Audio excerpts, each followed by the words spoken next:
So just a quick bit of a recap before we proceed with part number 2, just to see where we're at and try and get a plan of where we're going. So got the old blade here, which you can see. Got the liners, got the locking part, got the end piece with the spring in it. What I've done is I've started making some bolsters, roughly cut them out. Might have gone a bit overboard with the pins on that one, but you get that. Got some pins and got some scales here, some wood. A little bit big at the moment, as you can notice, due to the fact that's what I had, so that's what I'm going to use. So where do we go from here? Like I said, I need to harden and temper these. I think I'm going to go old school with those and just use a gas torch. Harden and temper it with a gas torch. Try and cover that.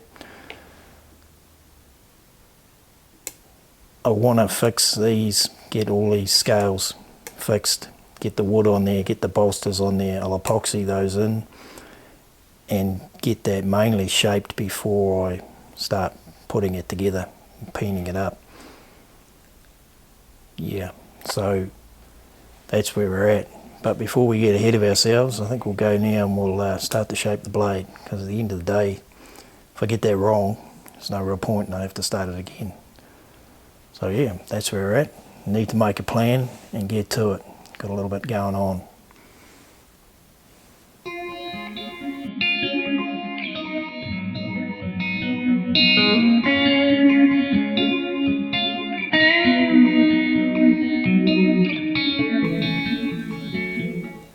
If you've done this a million times before, you're probably teaching you how to suck eggs, but if you've never done it before, you're just getting into knife making. This is the process I use. Of course, there's a million ways of doing it, but what I want to do is just mark that. I want to mark where my scale's going to go. Then I want to get a rough line. You can see that sort of on there. Never done a folding knife before, so I'm going to go make it up as I go. That's what I do there. Then I want a line to work to, so one day I'll invest in some marking blue, but until now I just use this Blue Vivid.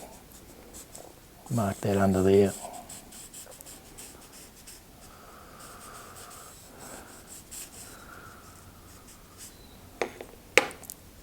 I'll put a rough grind on it. I'll try and keep this spine thing here flat, this part here. I'm going for a flat grind right up there, so we'll see how that turns out. A lot of times now I'll do the actual blade grinding, putting the bevels on after I've hardened and tempered it, but for now, sometimes, like now, I'll just put a rough bit there first. It's a bit easier on my belts. So there. So from there, there's lots of ways of marking this. Some people use a drill bit on the bench. You've probably seen in other videos. I like to use my little scratch gauge here and just gently run that down there. Flip it over and do the same thing. What I've done is just sharpened up a drill bit. I don't know if you can see that on the camera. It's probably focusing on me, but it gives me a line to work to, a couple of lines. I've got a gap in the middle. Not sure if that's focusing or not, but I've got a line to, 2 lines to work to. There's a little gap in the middle, so that hopefully it keeps it all centre. So what I've got now also too, when I start to grind, I'll transfer that mark there and I'll transfer it over to there, so I've got points to aim to. It'll be upside down. I'll probably show you that. The other thing that I will do is I'll use my file guide. It's an improvised file guide. When I was looking at the price of carbide file guides, yeah, bit out of my price range. This here I've just made out of stainless steel. Cut the end off some flat bar, put some bolts in it, tapped it, and I just face that off when it wears out, and I'll just make some more. It works pretty well. Just have to face it off every now and then. If you get the right end on it, put it on, and you can grind away and be happy. So yeah, I just found it a cheaper alternative. So before we get into the actual grinding of the blade, I just want to go over some of my belt progression, as it were. If you're starting to get into making knives, and you'd be wondering, that's one of the questions I ask: what sort of belts do I need? What do I do? Where do they go? So there's so many belts out there, and so many opinions, but this is my opinion, so I'll show you what I use. Firstly, I start with a 36. That's a 3M Cubitron. My professional opinion, you just can't beat a Cubitron. They are a little bit pricey, but they do last a long time. You might note that one's yellow. They're not normally yellow. I think it's probably red. The reason it is yellow, because I ground the scales on this little bird and trout, and I made that out of electrical circuit board. Don't know if that's a good idea, but I did it anyway and it came up all right. Very, very dusty. Everything turns out yellow, just yellow everywhere. But moving on, so from that with a rough bevel, get that good, and then I move on to a 60 grit ceramic. Don't know what these are. I'm not going to say, because a few of these break. If I can buy 3M, I will buy 3M, because they don't break. I can use them to the bone. So I go 36 to a 60. From a 60, I'll go to a 120. Again, ceramic. That one is actually Sunmite. That would have come probably from AliExpress, Chinese belts. Good price, and yeah, I find them pretty good. Personally, I find them good. But there's a bit of a delay getting them from China, so I tend to go elsewhere nowadays. So 36, I said 60 down to 120. And then if I'm putting on a convex grind, which I tend to normally do now, I'll use these. This is a 120 and it's called a J-Flex because it's really flexible. And it gets in and it moves around. I'll put on a carpet platen on there, which you might see in some of my other videos, and it just gives me a nice convex grind. Then for finishing, I use these. I can't even tell where that comes from now. This is a Trizac type gator belt, they call them. Very worn, but they last a long time. Again, they're getting pricey. They are a bit pricey, but they do last a long time. That one's had a thrashing, and it's still going. It still removes metal, and it's great. So that's what I do, and that's where I go from. So what do you need to know apart from that for grinding your bevels? If you got a variable speed, I don't know if you can see mine there. Personally, I slow them down. I slow it down to almost half speed. Just gives me more control, and I can remove little defects and anything I like without the blade overheating. And that's what you want to avoid, especially when you've hardened and tempered it. I get more feel, and it just makes it easier for me rather than it ripping off metal quicker than I can cope with it. That's what I tend to do. The other thing, in my opinion, and I've heard other knife makers say it, is you need to be in the right headspace for grinding bevels. If you're not in the right headspace, do something else and come back to it when you're in a better state of mind. Otherwise, yeah, you'll just struggle. Things will go wrong. Things go wrong anyway, and you can, because I've done it, you can fix a lot of imperfection with your hand sanding, but it's a lot of work. There's one knife, normally I'll spend 3-4 hours, maybe longer, hand sanding a knife. One I made, I've spent probably twice that just to get out the mess I made on the grinder. So get it as good as you can coming off the grinder. And if you watch my little video on the Abbott and Ashby, you can see how I finish them off after hand sanding. So yeah, that's about that.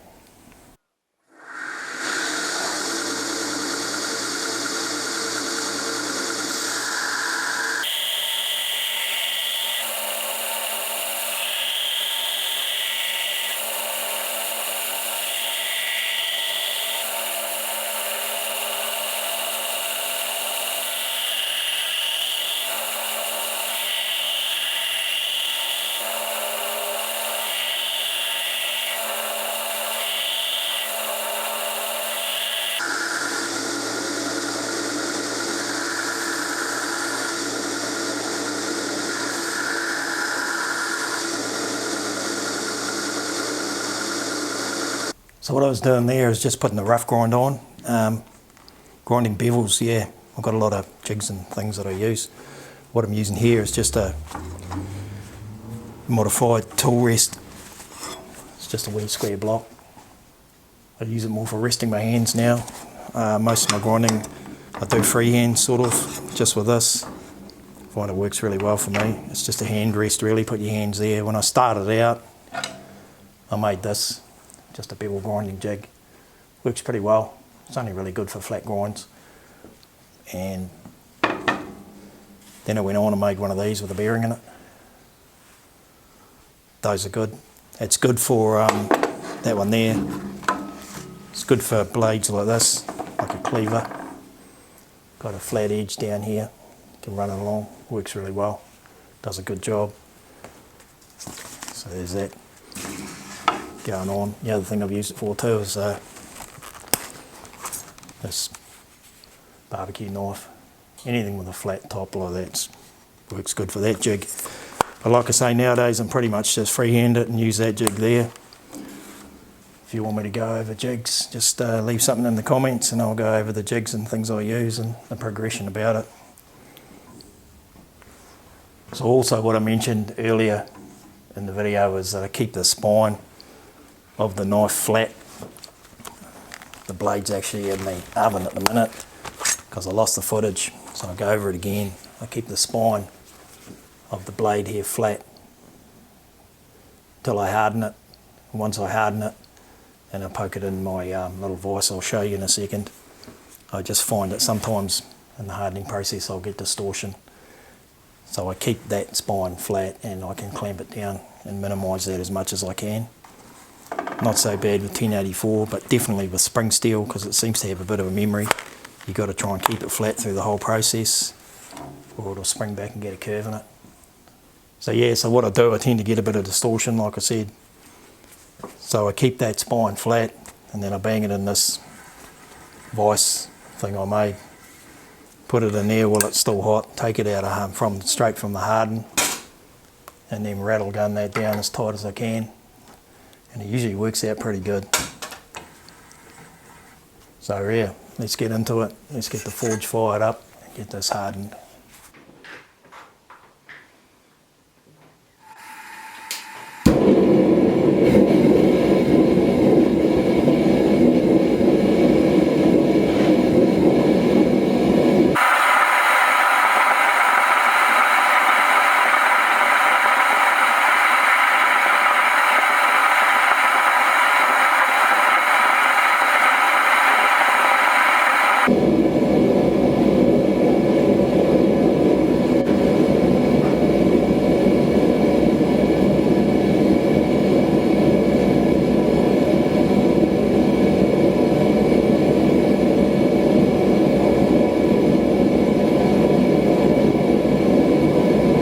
Okay, so the hardening's done. Worked out pretty good. Not sure if you can see. I've just polished off any of the scale stuff. There wasn't really much on it, but I've done that anyway, just so that's just what you do. I'm going to get the oven heated up. I'm just going to use a benchtop oven, as you can note, looking at that. One of these is really quite valuable. It's just an oven thermometer. These things tend to ramp up, go down, so I'll let it get up to temperature. It's yeah, a little bit dodgy on what it says the temperature is. It's not really very close at all, so I tend to go off that because it gives me the best results. I'm aiming for around 200 degrees C, and I'm going to give this one, because it's such a small blade, I'm going to give it 2 1-hour cycles at that. So I'll get it in there, get it up to 200 degrees around about for an hour, take it out, let it cool down, do it again. Then we'll move on to finishing shaping it and hand sanding it and all the rest of that, carry on. So I won't bore you with any more of this, but that's what I'm going to do.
So the blade's all shaped up, so now we're onto the hand sanding.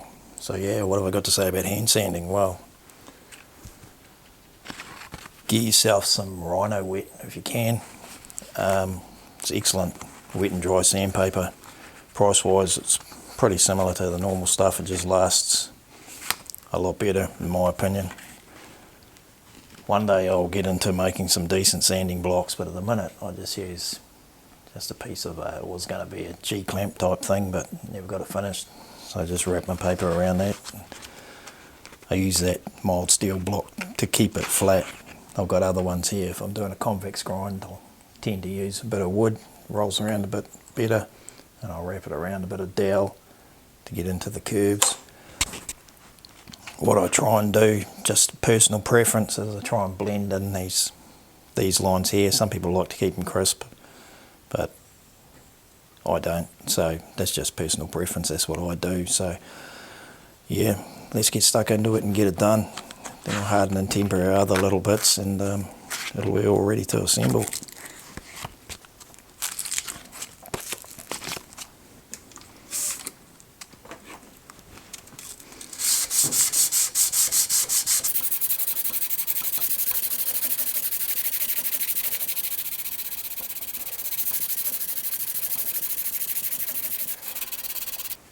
One thing I didn't mention is I'll work through my grits. I'll go from usually 120 down to 400, trying for a Scotch-Brite finish ultimately, but that's what I'll tend to do. So what you're doing in this is you're just removing scratches. So you need to get the light right so you can see the scratches and just keep going. Ideally you should go on an angle, and then the next grit go on another angle, and then the other there. Make sure each grit before you move on, remove those scratches, come back and do it, otherwise you're just going to make more work for yourself. But yeah, there's plenty of videos on the YouTube about hand sanding, so we'll just get in and get this done. Well, I've been scrubbing away at that for about 2 hours now, probably a little bit longer, and she's done. I think it was Redbeard Ops who said when you're doing hand sanding, if you think you're finished, do another hour. And he's probably right, but for a prototype knife, that's going to be good enough for me at the minute. May give it a few tweaks later, but for now, yep, she's done. Let's move on. Right, here we go. I'm going to have a go at heat treating these little parts, like I was saying before. Once again, if you're new to things like this, and check out your recipes, check out what you need to do and your temperatures. For this, I'm going to refer to the old colour chart. You can find plenty of those online. So I'm going to be going, I'm going to harden it first as usual. It's not working. So I've had my canola oils, what I'm going to use. I've had it sitting on my old campfire oven thing here. Yep, that's up to temperature. Get a little bit warmer, apparently it works a little bit better. Put that over to here. It's a little bit distant there for you to see, but you'll get the essence. Get that out of the way. Start with this little piece here.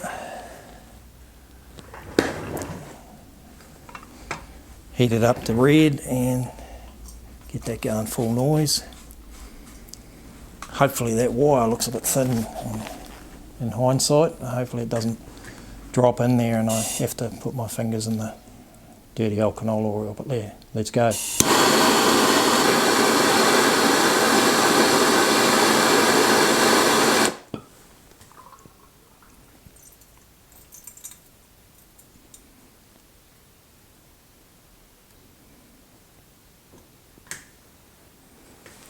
Cool, there's one done. Didn't drop in there, which is good.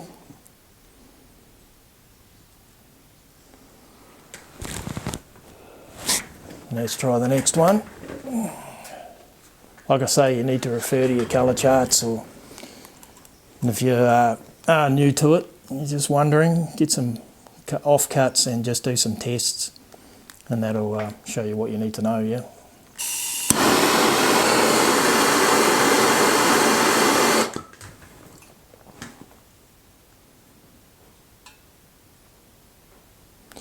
You might have noticed that was a little bit of a stretch for this little gas torch, but I'll give it a polish up, I'll give it a temper, I'll see if it skates a file and stuff like that. I don't want these mega hard,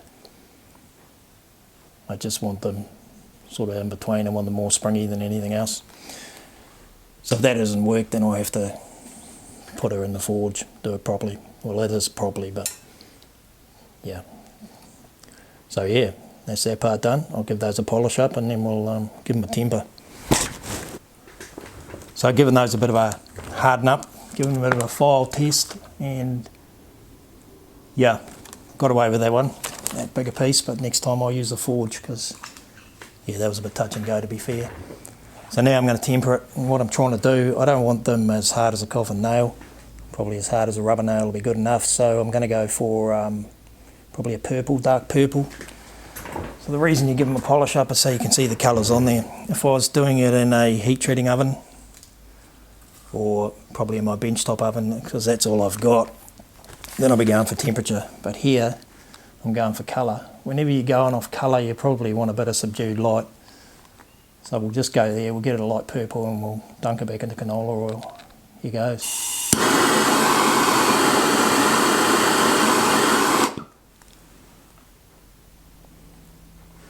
Don't know if you can see that properly, but you really don't need a lot of heat to temper like this.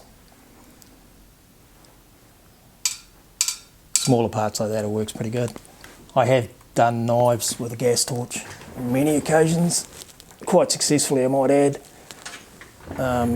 generally because that's all I had at the time, so I used it. One thing I will say though is I have made a knife and quenched it. I might have said that before, quenched it in water. It's really a bit too severe, tend to get a bit of cracking and so forth and so on. Anyway, let's do this one.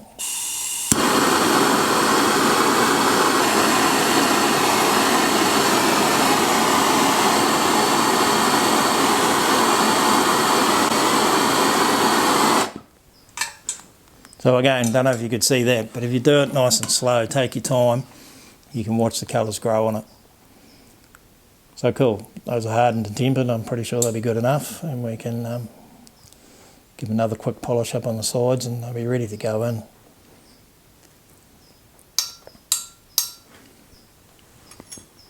Well, if you stuck it out this far, thanks for watching, and hope you enjoyed that, but I'm going to call it part 2. I'm going to call it there because yeah, it's taken a lot longer than I thought, but never mind, that's just how it is for the prototype knife. Where are we up to? We've got this here, we're ready to fit the scales, sharpened up the blade, given it a tape up, put it together, hardened and tempered those bits as you've seen, and to be honest, it's actually fitting a bit better than I thought. It's actually doing a little bit better, it's getting a few scratches, but it's a prototype blade, so can't expect too much. So thanks for watching, and to all those lovely people who have subscribed, thank you very much, because it really helps a lot. So without further ado, look forward to part 3 and we'll finish this off, and hopefully we've got something we can work with. So yeah, thanks again and really enjoy the rest of your day.